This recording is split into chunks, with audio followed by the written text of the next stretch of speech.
Michelle Swift, and I am the founder of Spark Ministries.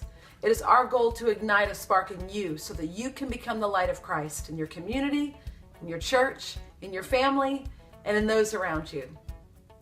The book of Proverbs is one of my favorite books in the Bible. I truly love that entire book. But Proverbs 16 is a chapter that literally got me through my college years and the years that followed. I want to share with you a couple of the scriptures. Verse 3 says, "Commit to the Lord whatever you do, and your plans will succeed."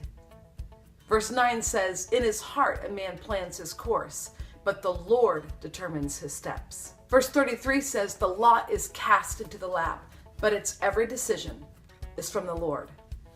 Let me tell you, these verses are highlighted, underlined, and circled in my Bible.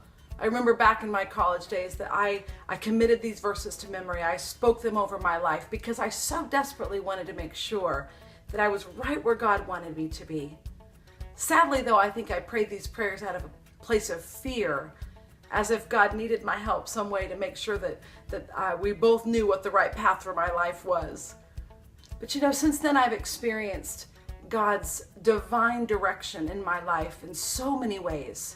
You know the kind of situations I'm talking about, where you look back at where you were and you see where you are now, and you can so clearly see how the hand of God has directed your life. So if you're in a season of your life where you're wondering what the next step is for your life, go and get the Word of God out. Turn to Proverbs 16. Read and memorize the scriptures, verse 3, verse 9, and verse 33. Commit these scriptures to your memory and pray from a place of confidence, knowing that God will determine your steps and that the plans that are surrendered to the Lord will succeed.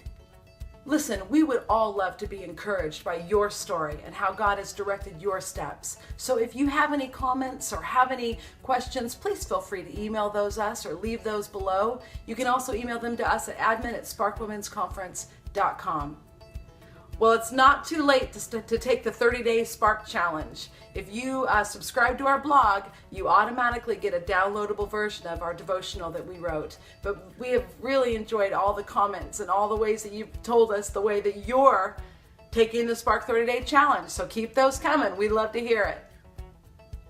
Again, I'm Michelle Swift, and I want to encourage you to go and be a spark that lights your world.